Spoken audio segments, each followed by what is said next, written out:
welcome everyone. Welcome to Ask the Experts podcast with Alka. Thanks to each and every one. I'm so grateful for trusting me with your valuable time, who come back week in and week out to listen, learn, and grow. As my commitment to you, as my community and my audience, is to help find people who are making an impact, who really help us to live a life more meaningful and deeper and authentic lives. My guest today is Porsché Mysticque Steele. Porsché is an independent publishing expert.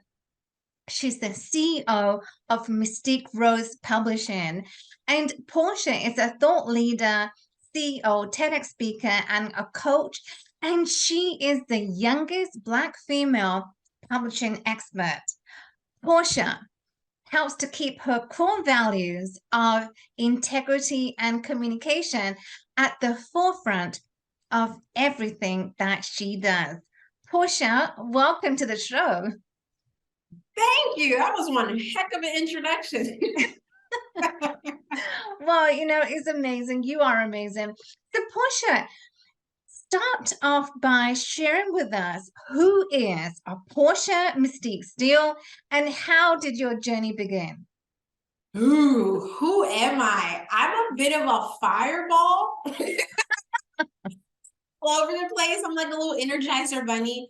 But at the root of who I am is just a person who is passionate and borderline obsessed with literature and storytelling and getting stories out into the world, and then also helping people discover who they actually are. So when you ask somebody that question, like, who are you, right? Who is Alka? There's so much that happens in the brain, and we try to figure out how to articulate who we are. I don't really think we can put words to it, but I'm just me, right? So yes, I'm an independent book publishing expert. I don't know if I'm the youngest, but I think I'm maybe one of the youngest Black female independent publishing experts, one of.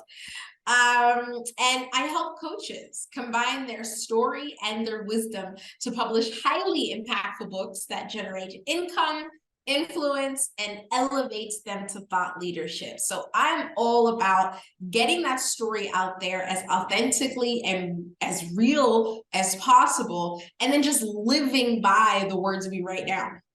Right. So, you know what? So when it comes to publishing or writing a book, what is the process before you start to put your thoughts onto paper? What is the process that it takes for a book to be finally published, to be launched? Can you share with us the steps as to what's required, what goes through the whole writing journey? Yeah, if you were to Google that question or look at a tutorial on YouTube, they'll say the first thing you need to do is figure out what you want to write about, write an outline, and then start writing. Simple. But to me, that doesn't birth an impactful book that's meant to last on shelves for generations. The first thing you need to do is ask yourself, why? Why are you writing this book? Not too many people ask themselves that. So they just say, oh, I have a story on my heart. I want to tell the world about what I've been through. But everyone has a story. Have a story. You can literally tell that on a podcast. You don't need to put it in a book unless the purpose of you telling your story is to drive some sort of point, message, or knowledge to the reader. Right? So you have to combine that story with the wisdom in order for it to be an impactful book. So the first thing you need to do, ask yourself why. Get clear on your intention. Then you need to validate that intention. You think the book idea is great, but what about your audience? They might not care. So what you need to do is figure out who is your target audience, who are you writing that book for, then go out and find them. And then ask them, hey, I have this book idea. What do you think? If they say, oh, that's nice, but then you have some tweaking to do. If they don't seem interested at all, then you might have to start from the drawing board. But if it's good to go, you validated it, you got that intention, the next thing you need to do is practice your integrity. Now, Right. this is huge to me. Go ahead. Exactly. But in talking about integrity, brand credibility, also, it's alignment with your integrity. How integral are you? So let's talk about brand because, Mystique Rose Publishing is your company. What is brand credibility, and is there a shelf life for entrepreneurs? When it comes to your brand, how important is to have a brand? And can you just share with us what is brand credibility and how important is the brand for entrepreneurs? Yeah, I feel like for me, brand goes so much beyond just your logo and your colors and the designs and all this stuff. Mhm. Brand to me is your values and what you stand for. So when we talk about brand credibility, I personally believe that it's all about whether or not you have values, Mhm. whether or not you stand for something amazing, and that you show up every day with those values being at the center of everything you do, or we should say at the forefront of everything you do. So if I say that, okay, my core values are communication, integrity, and supporting others, that means everything that I do, both inside and outside of my business, aligns with those values. If it doesn't, then my brand credibility is weak because I'm not actually serving my clients or my audience based on those values that I said I had, right? So brand is what you stand for and what your values are. You have to live that every day in order to have credibility. And you asked, should entrepreneurs have that brand? Yes, absolutely. Because this is something you figure out before you start to design the logo or choose your color palettes or create a mood board or whatever. Right. The first thing you need to ask yourself is, what do I stand for? What do I represent? Because once you get clear on that, then the colors will start to blend with that. So for example, Mystique Rose Publishing is its own brand. I'm actually Mhm. not really included in that brand. So it's pink, it's purple, it's white, it's bright, it's happy, it's exciting, it's passionate, it's driven, because those are the types of authors that we work with, and that's what we put out. But me, as Porsché Mysticque, I'm actually in the process of creating my personal brand. And I started with my values, and now I can get to the fun part, right? The colors and stuff. So after I determine what my values are as Porsché Mysticque, the speaker, the expert, the coach, my brand starts to look like red, gold, black. Like it Wow. has Right. that sense of elegance. It has that, Right. that Yeah. feeling, that coziness, right? Because Mhm.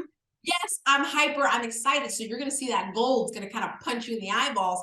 But I'm out there, right? I'm like, I'm in your face.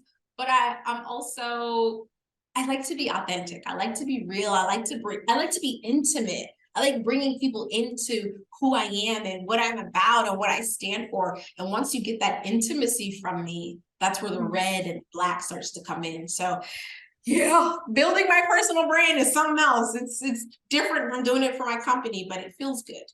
That's amazing. And so would you say the message and your messaging needs to be in sync, needs to be synchronized everywhere on your website. So your message and your messaging also comes down to your credibility, because if you are talking about, some things on some platform, but then you're not congruent. So your message and your messaging also, I feel, needs to be congruent to what you stand for, what you are. So that's part of your brand, is to be Absolutely. congruent, what you say and what you do everywhere. Yeah, exactly. I completely agree. I feel like, yes, your messaging has to be the same across all platforms. Mhm. But for me, I think I kind of get into my head a little bit when it comes to that. Because, Why you say that? Why'd you say that? okay, so if you look at the difference between LinkedIn and Facebook, I feel like you have to show up differently. Oh, right. Right? Oh, yeah. LinkedIn is a little bit more formal, a little bit more corporate oriented. And Yeah. then on Facebook, I'm wild, I'm active, I'm me, right? Well, yeah. And it's Okay. not really acceptable on LinkedIn. So the message generally, yes, it should be the same because it's all about your credibility. What do you stand for? Who do you serve? What do you do? That doesn't change no matter what platform you're on. But Right. my language does change, I have to say. My language on LinkedIn is different from my language on Facebook. So I use a lot of colloquialisms on Facebook. And on LinkedIn, I'm a little bit more formal and straightforward. And, so I show up differently in those places, but you're still going to get me, because that's what brand credibility is. At the root of it, it's still me. I'm still real no matter what. Exactly. So the essence of you and me and everyone should not change. Just because your Absolutely. message changes, but we should not change. I don't think the message changes. I think the language Oh, yeah, changes. the language, yes. Yeah, But we yeah. should not change. Absolutely. At the forefront, we should not change. So let's talk about thought leadership, because you are a thought leader. What is a thought leader, and what does it mean to be a thought leader in 2023? Okay. I mean, they get me. I love them. So, what is a thought leader? So, to Right. me, a thought leader is an individual that has a new, innovative way of thinking, feeling, or doing. Mm-hmm. And they step out to the forefront and they share it with the audience or with the world Right. authentically. And it's so moving that people follow. Mm-hmm.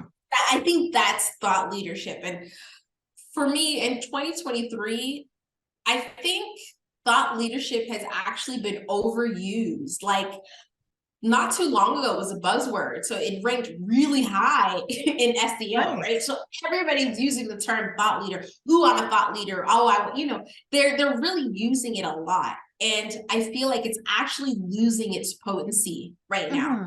But at the core, it's still generally the same thing. The meaning is not going to change. You have to be Right. a person that has an idea that is inspirational or different or innovative. You share it with the world and people follow Mm-hmm. you. That's what it is.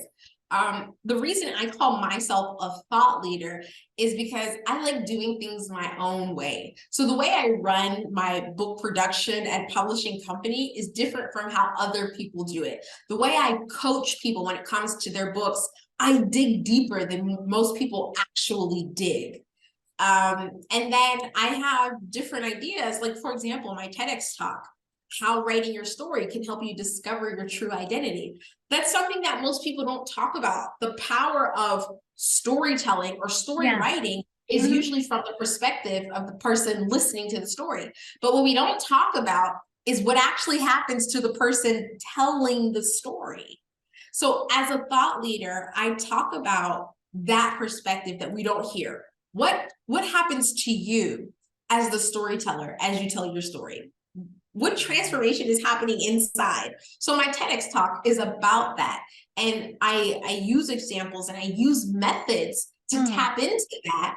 And because of those methods that I'm sharing, which is not usually shared by anybody else, or as far as I know, hasn't been created before, this is an innovative idea or way of doing something. So as I share it with the TEDx audience or the TED platform, people will follow that method and they'll do it, which in turn makes me a thought leader. Exactly.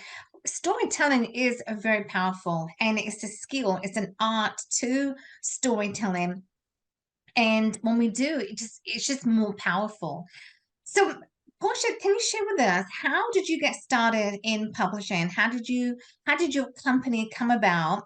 So, where I'm going with this is when it comes to success. Now, you've had success, you're having success right now, but I'm sure along the way that you must have had some failures, because when we are striving to reach success, we have to go through certain barriers, challenges, failures in life.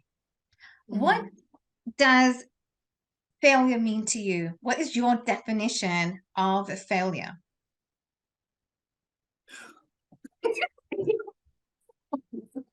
Okay, so first part, what is failure? What does failure mean to me? And then second part, how I got here. Okay, Yes. so to me, failure, and it's gonna sound so cliche, but this is what it really means to me. Okay. Failure is not having tried at all. like not even attempting it. If I decide that I want to do something or I think it's a cool idea and I didn't even attempt to create or birth or work on it, then that is failure. But I didn't always think that. I used to think that failure was I tried to do something and it didn't work out the way that I thought it was going to, thus I have failed, right? But that's just not what I think anymore. I do believe that failure is not having tried at all. So how did I get here? So I actually come from a cult-like family. So there was a lot of mental, physical, and even sexual abuse that was happening. But only in my teen years. I had an amazing childhood, but it happened in my teen years. And we were living in this household where this was happening, and it was a struggle. And in order to cope with everything that was happening, I snuck online. And I say sneak, right? Because we weren't allowed. We weren't allowed to go online. We weren't allowed to date. We weren't allowed to go outside. We were, or strongly discouraged, as I should say. So we had this old beat up laptop because I did virtual schooling. So I completed my high school years online. So we had this old beat up laptop and I snuck online and I started reading stories on Goodreads and Wattpad. So those are websites where people publish their works. And they were amazing stories. They really transformed the way I saw the world because I didn't know what the world was like. I wasn't out there. So I was reading about the world I was being kept from. And these works of art were actually riddled with errors. And the editor in me, I've always been an innate editor. Like as a little kid, I've always been good with catching errors. Okay. So I reached out to these authors online and I was like, you got a mistake here and a mistake there and there. So eventually I would just start editing their work for free. And I decided I can get paid for this. And I'm doing okay. I'm sneaking myself online. So I created an Upwork profile and I started making money as a freelance editor. Again, I wasn't going out, so I just had this money stacking up in a PayPal account. So I ended up with thousands of dollars in a PayPal account that wasn't going anywhere. And my sister, who also was experiencing similar or even worse abuse than I was experiencing, said that we were either going to leave this place or she was going to kill herself. So after much contemplating and fasting and shifting things and planning, we packed our bags and we left in the middle of the night. And that was 4 years ago. That was 2019. So my life actually just started 4 years ago. When I was 26, I'm 30 now. And 3 months after we left the house, I flew to Nigeria because though I was online as an editor, I was also falling in love with a guy. Okay. So I flew to Nigeria to come see him, despite all the warnings and stereotypes of Nigerians. And I arrived. The day I arrived, he proposed to me. We got married 3 months later. We've been married ever since. Congratulations. Thank you. So we've been married for 3 years. And I started Mysticque Rose Publishing 2 years ago. So this whole time I continued my work as a freelance editor. So I built up my skill. And then eventually one of the authors asked me to help him self-publish. And I told him no. No, I'm not going to do that for you. I don't know how, and I'm not going to pretend I know how, and I'm going to screw up your manuscript, But he said, no, please, you edited for me, so please just publish it. So I was like, fine. So I went online, I did the research, I learned how to self-publish through Amazon, and I said, all right, let me help you. So I helped him out. We got his book on Amazon, and he was very emotionally moved by it. And I was like, I don't know, I'm going to keep doing this because that feeling, it felt so good to know that I could help achieve that.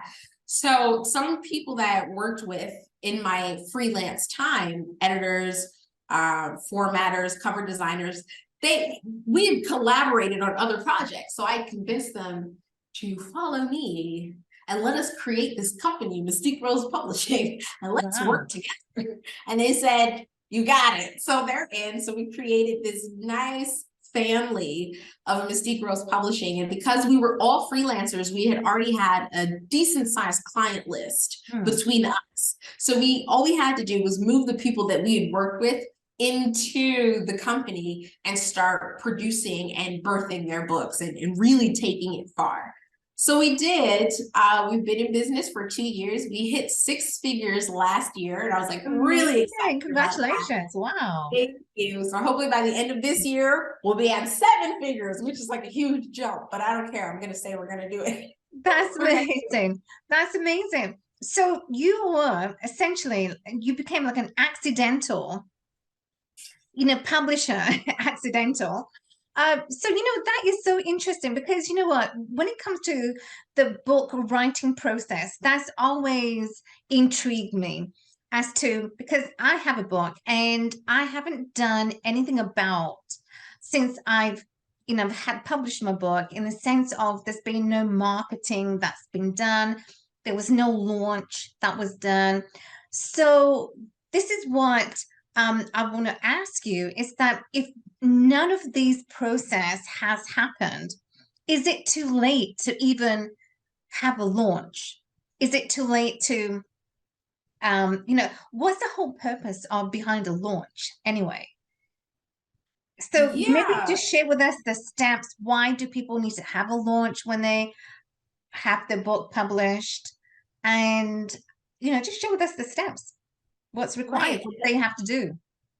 That is the biggest mistake that most new authors make, is that they release the book without a launch. So Okay. a launch helps you. There's pre-launch and then the launch and then post-launch. So there's 3 stages to the release of a book, a proper release, let's say. So pre-launch is the buildup, the excitement, creating that audience, creating that buzz, so people know that something is coming. So Right. a lot of times we'll do we'll do collaborations with influencers, we'll hop on podcasts, we'll do a press release, we'll do a lot of social media work, we might run ads depending on how big your audience already was, and we build that buzz and start snagging people's emails. Like, we got to have that free lead magnet. Snag those emails, build the excitement, get people ready for something Right. amazing. Yeah. Because when you launch, let's say, oh, my launch is May 5th. Awesome. People know May 5th is coming. Pre-order the book if you want to during pre-launch, get that money, Right. give out a freebie to get those emails. Then the day of the launch, have like a massive event. It could be a live event or it could be virtual. We've done virtual launches. It's amazing. Get people into that room and it's like, oh, the book is out, it's released, it just dropped. You're so excited. Pick up your copy now. But hey, Right. if you joined us live, then you get a discount. For those who pre-order, your book is in the mail, so congratulations. You build up that excitement to make people Right. feel getting something incredible. And then there's the post-launch work that you do. So after Mhm. the launch, not everybody bought the book, of course. So you have to keep that excitement going. You don't want it to just immediately die out after the release. So you do some work post-launch, keep engaging those people, keep nurturing them, get testimonials from the people who did buy it. Have them record excitement videos like, have them put it on Instagram so that when those who didn't buy it during the actual release of the book Right. and post-launch, they're gonna feel like they missed out. Like, damn, why Mm. didn't I buy the book? Now I see all these other people excited. They got But you pictures missed on. out. Yeah, I missed out. So you just, that post-launch, you get that FOMO in there, and that's when you keep getting those sales. So it's necessary. When you don't do a launch, you kind of shoot yourself in the foot. Like Mm. you really mess up, and you miss Right. out on incredible opportunity for your book to set yourself up right, so that book can do what you want it to do. And if you have already released your book and you didn't do the launch, no, it's not too late. You can do what I like to say is do a second edition, right? So if you've written your book more than a year ago and you just released it and it's not selling, I would say revisit the original manuscript Mhm. and tweak it. See if it's been a year. A lot may be different. Maybe you've learned some stuff. Maybe the information is outdated. Work on it, tweak it, re-release it, Mm. and do an actual launch as a second edition. Portia, I absolutely love your energy. Love your energy. You are so amazing. And so you've given me a lot of food for thought, and for our audience listening who want to publish the book, and they feel that, or they have a book out, they're in the process of having a book. how can they get a book deal? They've been searching, they've been looking around, and what is the best way to get a book deal? What do they need to look for? And what are the mistakes they need to avoid? Because there are a lot of people out there who say, you know, Yeah. I can publish a book, but you talk to them and they've got your money, but so what do people need to do? How can they get a book deal? And what are the mistakes that people need to avoid? Right. So I'm an independent book publishing expert. So I help people self-publish. So Okay. there's no book deal involved in that. But you mentioned if people don't have money, if you don't have money to invest to self-publish, then you do want to go the traditional publishing route, which is what you're talking about, getting that book deal from a traditional publishing house. So that's like your big fives, like Simon Mhm. Schuster, Random House, those guys. Those are the major ones that people look for. In order to get a book deal, you have to have a literary agent. That process, that first step of getting that agent, it's usually the first step, but there are other things that you could do, but I'm not an expert in it, so I don't want to speak to that. But one of the first things you do is get a literary agent, and that's where a lot of people make the mistake. So a literary agent is an individual that helps you to create a book proposal and then pitch your book to the traditional publishing houses. And if those houses like it, then congratulations, you have a book deal. Like they'll pick you up, they'll give you that advance, give you a little check, make you feel happy, and then start working on the book. Right. But the mistake that people make with the literary agent is that there are so many scams out there when it comes to Right. agents. Yes. You should never pay for an agent. Never. Agents are actually free. Agents get paid after the traditional publishing house has made the deal. So the publishing house cuts a deal with the agent on your behalf. So they give them almost like a finder's fee, which I don't know, literary agent might want to hit me because I use that term. I don't know if it's correct term, but to me, it seems like a finder's fee. So it's like, Right. I'm the agent. Alka, I took your book, I pitched it to Simon Schuster, and they agreed to take it, so they gave me a cut. That's how I get my money. You should never pay me as a literary agent. But because of there's so many scams out there, and people don't know that, these scammers make thousands, tens of thousands of dollars off of authors who don't know that you're not supposed to pay them. Exactly. Right. Yeah. So yeah, I think that's really important. Another thing you want to make sure you do is that you get a literary agent that understands your goals. Mm-hmm. It's really important that you guys are on the same page, because you could find that the agent is pitching your book to the wrong houses that maybe you don't like them, or you don't like the books that they publish, or you feel like it's not aligned with who you are as an author. So you have to make sure you and your agent are on the same page. But again, traditional publishing is not my thing. I kind of dislike the idea of traditional publishing nowadays because of a lot of Why'd the you say that? discrimination. Why'd you say that? There's been a lot of discrimination coming out. I wouldn't say the discrimination is recent, but the news about it is.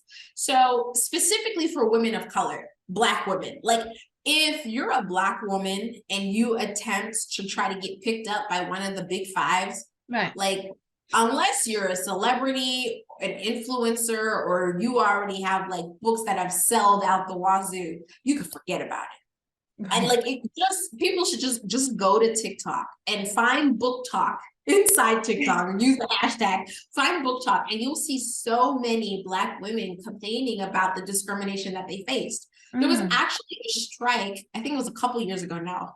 Yeah, it's 2023. So a couple of years ago, there was a strike at HarperCollins and Simon and Schuster, where the writers and their editors walked out because of the gender and race discrimination that was happening inside the houses. Right. So there ended up being a backlog of books that weren't being released or weren't being worked on. So, I mean, I guess they figured it out and they worked on it. I should have done more research, honestly, but I'm going to do more research so I can see exactly how they worked it out. But Right. at that point, I was like, you know what, this is just proof that this is not for me. Not to mention the fact that authors only receive about, on average, 8 to 10% royalty. Yes, you get a nice fat advance check.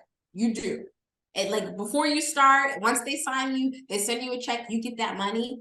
But then after that, you only get a small percentage of every book sale. Exactly. But it seems like the traditional route, they keep all the money, like the ROI, you get a small, you don't even get a percentage. Like it's a very small, they keep most of the money. And you know what? Right. It's sad because it's your book you published, right? It's your rights to the book.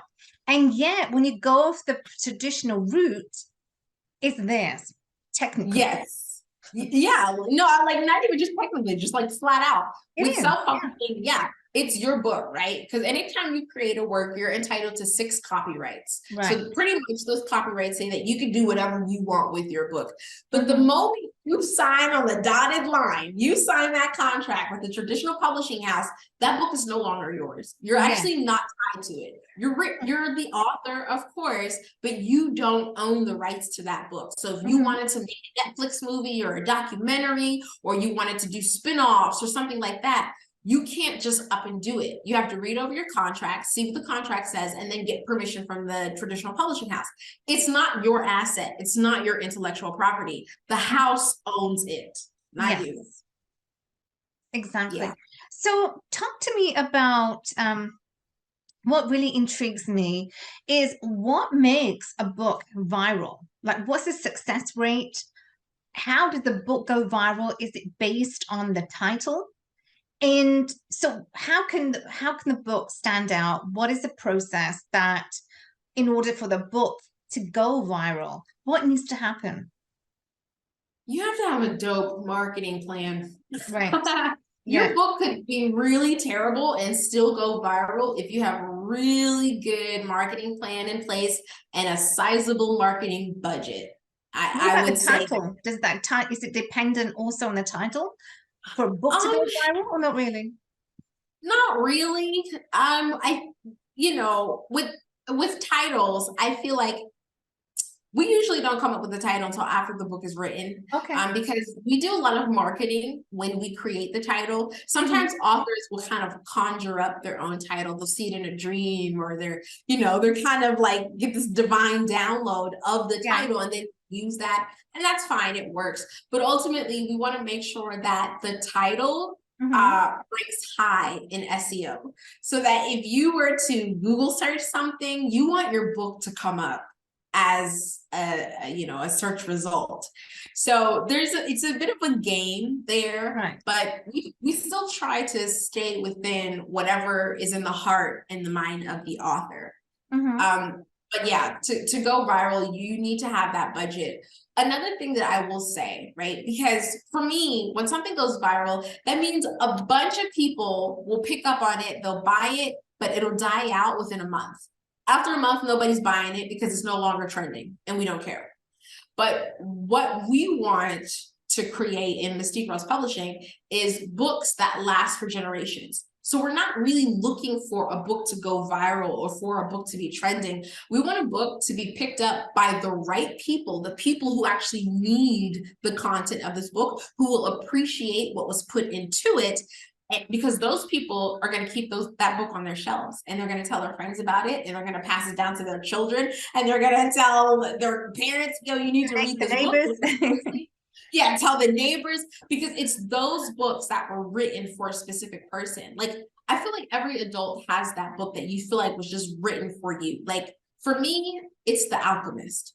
The Alchemist is one of those books that I feel like was written for my soul. Like, it speaks to me. So anytime I'm talking to somebody and I'm like, yeah, you need to read The Alchemist. I mean, if you don't have it, you need to buy it. You need to get an audiobook. I talk about it a lot because it really transformed the way I see myself and the way I see my life.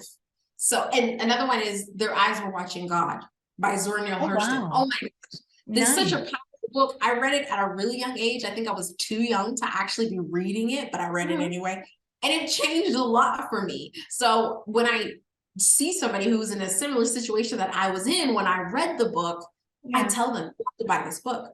I wouldn't say that those books are viral, but they're timeless. Those books are timeless because they pack so much punch in those pages and deliver so much transformation and evolution in the reader as you flip each page. And like literally, I'm getting chills right now. Like it gives me chills. I can feel you. I feel you getting goosebumps. I'm getting goosebumps because like that's what I love. Those are the books that I love. I don't care about virality. Like I don't care if it goes viral. Is it timeless? Does it touch you the way it touched me? Right. That's what it's all about. That is so beautiful. So for a book, it's so incredible, whether it's nonfiction or fiction, and we pick up a book and it's just so amazing, like how it really grips us, how we get transformed. We get transformed just by reading that book. There's a book that I'm reading right now. It's The Seat of God. That is so deep. It's so powerful. Actually, it came recommended by someone, and she said, you got to read this book because she's reading it. But Porsche, you know what? It's just so amazing, like how books literally it can just take us transcend to another world. We just, I mean, that Seat of God. I'm on chapter 3, and it really is so fascinating. It's just, I mean, it's very deep, so it takes a long time just to read that. But it's just so amazing how books, whether it's fiction or non-fiction, can really take you to another world. Right. It's so funny that you say that because Mysticque Publishing, we normally just publish nonfiction, though we do have a fiction book every once in a while. But I work on nonfiction, but I read fiction. So like I just mentioned The Alchemist, which is technically a fiction book, but we gain so much nutrients, I will say, from that book that it doesn't even feel like a fake story. It doesn't feel like fiction. Same with Their Eyes Were Watching God. It's fiction. It's not self-help. It's not personal development. It's not business development. It's a fiction. It's work of fiction. Yeah. But it's so powerful that what it does is actually, it transports us to another place, but it puts us as the reader at the center. So I feel like as I'm walking through, I feel like, sorry, I'm jumbling over my words now. So like in The Alchemist, like there's the whole desert, right? The whole idea of the desert. As I'm reading about the young boy in the desert, I feel like I'm there. Like you picture yourself there. Yeah, I picture myself there. And so we're transported to the world. But then when they start talking about things, like one of the things that blows my mind from The Alchemist is that they say love without ownership. And like I've been stuck on that for years. I haven't been able to get that out of my head because I don't think I've properly deciphered what that means. But in the story, the main character is also attempting to process what that means. Like he doesn't get it. He doesn't understand it when he first hears it. So at that point, I don't feel like I'm transported into the book. I feel like I am him. Like I'm this boy right now trying to figure out what the heck does that mean and why is that important, right? So books have the power to do two things: transform your life and then transform your mind into, like, transport your mind, I should say. Transport your mind and transform your life. And if a book fails to do that, the author has some serious work to do. And that's what integrity was all about. Because a lot of times authors lack integrity. So they just want to tell their story. But that doesn't do anything for me. Does it transport my mind? And does it transform my life? If it doesn't, then it's useless. And sometimes I have to get a little forceful, and I'll tell the author, like, you have failed as an author. If you did not give me transformation, if I don't see myself or my life differently, you have failed as an author. I don't care if it's fiction or nonfiction. But to be an author with integrity, you have to understand that every book ever published contains a promise. The promise to be entertained, the promise to be informed, educated, inspired, whatever, there's a promise. Your job as an author is to deliver on that promise with every word you write down. If you don't, you have failed. Wow. Wow, that is so interesting. So, being an author, it seems easy, but it's not. It's a process, and we have to like constantly um be integral. Like every moment, the moment we know that we want to launch a book, the moment we know we've written a book and the book needs to be published, it always published. There's work. There's a lot of work, and sometimes we overlook that. We don't realize as to the amount of work it requires to be an author. To be a good author, I would say, because I don't want people to get scared and think, oh my gosh, I'm not gonna do this. This is too much. You actually don't have to. You could be like everybody else who just slaps a book together and throw it up on Amazon, and you can say that you're an author. There's nothing wrong with that. I don't have a problem with that. It's just not what I'm about. My obsession with stories and storytelling and Mm-hmm. books in general will never, never allow me to do something like that. I can't just throw a book together because it was on my heart and I want to throw it out into the world. I can get a podcast for that. Like, I don't need to put it in a book for you and tell you to spend a month if we're busy, right? A month of your time reading this. You're going to Mm. spend a month of your time to read my words. It has Right. to be worth reading. You have to get something out of it. If you don't, I failed. I have failed. And I don't want to fail. I don't want to fail my readers. I don't want to waste their time. I don't want them to feel like that was stupid. Yeah. Want that. I want them to read something from me that I've written and make them feel like I needed this. Like, thank you. I You need. talk about Porsche, you talked about scared. And for Hmm. most people, and I want to talk about when you mentioned, people feel scared, and I want to, talk about if you have a book or you have the intention of putting out a book, and you have the creativity, you have the creative process, you put all your thoughts onto paper, and now your book, you want to publish a book. What is the steps that people would need to take? Because if they feel self-doubt, oh, Hmm. I don't feel this book is for me, or I don't think I should really launch or publish this book, then what's the steps that people need to take in that sense? If they have self-doubt that will creep in. Yeah, I think everybody has a little bit of self-doubt and insecurity Mhm. because we often feel like, there are millions of people in the world who probably have more knowledge or a more powerful story than we do. So why do we need to tell it? And I hear that a lot, and I always say that's not true. Even if somebody We all has, do. yeah, we all have a story. There's no such thing as having one story being more powerful than the other.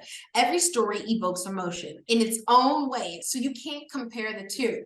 Now, if we're Yeah, talking about expertise, that's different. Somebody may have more expertise or more knowledge or wisdom than you do, but that doesn't mean that there aren't people out in the world who still need to hear what you have to say that's and the true. way that Yes, you say it. Because the thing with knowledge or wisdom is that everything we know is still shaped by the experiences that we had. And there's not a single person on this planet that's had the experiences that you had that helps you to gain the wisdom that you have.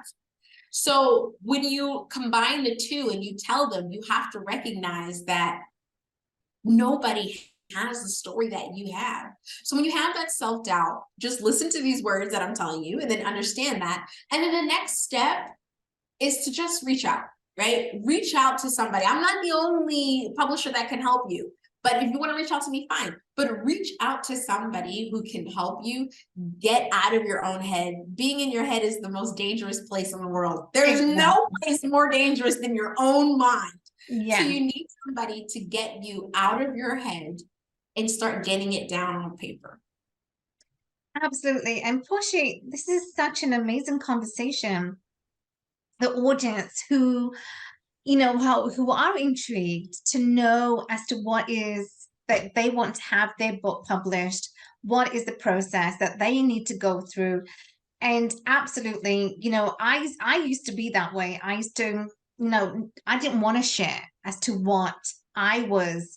I had everything in my mind, and I was scared to even just put it down on paper, or I was just even scared to like share with people. And then when I began to, realize, well, this is my work, and I should be proud to share it with the world. I should be proud to share it. Because why keep Absolutely. it just to ourselves and not share, or Mhm. not get the help to put your work? So being unique is what you are. And people listening, you're all unique.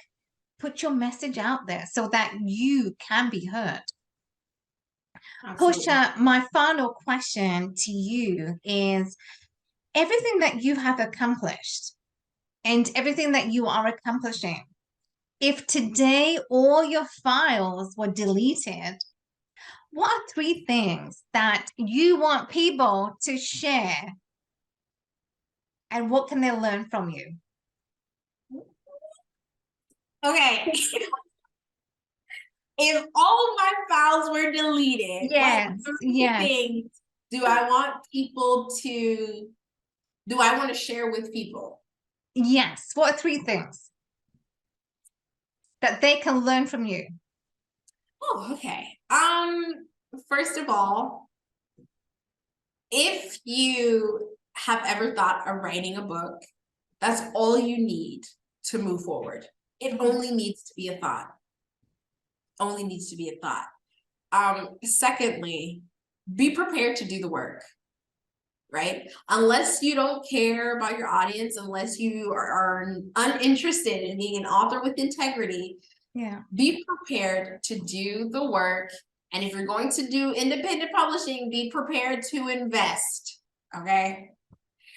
And then finally, as you go through the journey of transforming into an author, because we're not born authors. We Mhm. don't just wake up one day and we're an author. You have to be transformed into one. Just publishing a book doesn't necessarily make you an author, but if you're writing for an audience, then you're an author. But when you transform into being an author, pay attention to your personal identity.